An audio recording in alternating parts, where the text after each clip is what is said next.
कई बार हम अपनी जीत के नजदीक पहुंचकर हिम्मत हार जाते हैं। हो सकता है वही कदम हमें मंजिल तक ले जा सकता हो। आज की कहानी इसी पर आधारित है, लेकिन उससे पहले अगर आप चैनल पर नए हैं तो चैनल को सब्सक्राइब जरूर करें। चलिए वीडियो को शुरू करते हैं।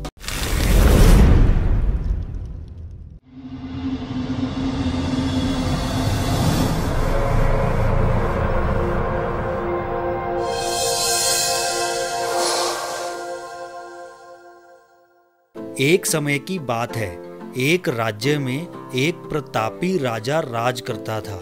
एक दिन उसके दरबार में एक विदेशी मेहमान आया और उसने राजा को एक सुंदर पत्थर उपहार में दिया। राजा वो पत्थर देखकर बहुत खुश हुआ।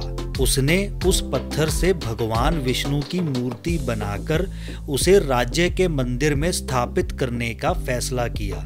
राजा ने भगवान विष्णु जी की मूर्ति बनाने का काम राज्य के महामंत्री को सौंप दिया।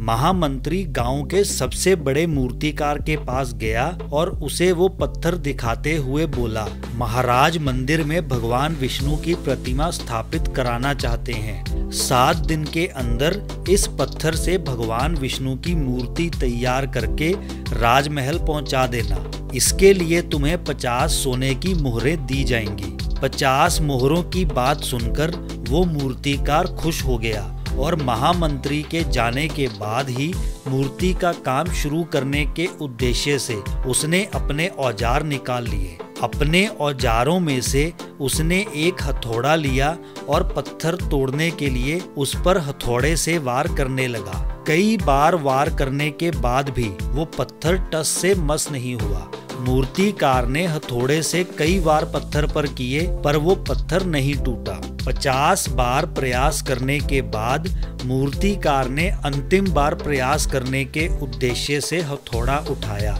किंतु ये सोचकर हथौड़े पर प्रहार करने से पहले ही उसने अपने हाथ को खींच लिया और सोचने लगा कि जब 50 बार वार करने से पत्थर नहीं टूटा तो अब क्या टूटेगा। तभी वो पत्थर लेकर वापस महामंत्री के पास गया।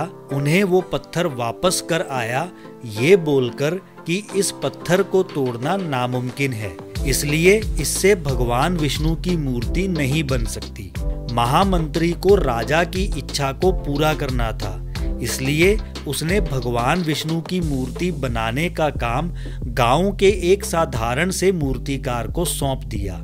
पत्थर लेकर मूर्तिकार ने महामंत्री के सामने ही उस पत्थर पर हथौड़े से प्रहार किया और वो पत्थर एक ही बार में टूट गया। पत्थर टूटने के बाद मूर्तिकार प्रतिमा बनाने में जुट गया। इधर महामंत्री सोचने लगा कि काश पहले मूर्तिकार ने अंतिम प्रयास और किया होता तो सफल हो गया होता और 50 सोने की मोहरों का हकदार बन जाता। दोस्तों, हम भी अपने जीवन में ऐसी परिस्थितियों से गुजरते रहते हैं। कई बार किसी काम को करने से पहले या किसी मुश्किल के सामने आने पर सोचे बिना ही हमारा आत्मविश्वास डगमगा जाता है और हम प्रयास किए बिना ही हार मान लेते हैं। कई बार हम 1-2 बार प्रयास करके असफलता मिलने पर आगे प्रयास करना छोड़ देते हैं, जबकि हो सकता है कि कुछ प्रयास और करने पर काम पूरा हो जाता या उस मुश्किल का हल हो जाता। अगर जीवन में सफलता प्राप्त करनी है तो बार बार असफल होने पर भी हमें प्रयास करना नहीं छोड़ना चाहिए जब तक सफलता नहीं मिल जाती। क्या पता जिस प्रयास को करने के पहले हम अपने हाथ खींच लेते हैं वही हमारा अंतिम प्रयास हो और उससे हमारी कामयाबी हो जाए। आज के वीडियो में बस इतना ही। इसी तरह के और मोटिवेशनल वीडियोस के लिए हमारे चैनल को सब्सक्राइब जरूर करें।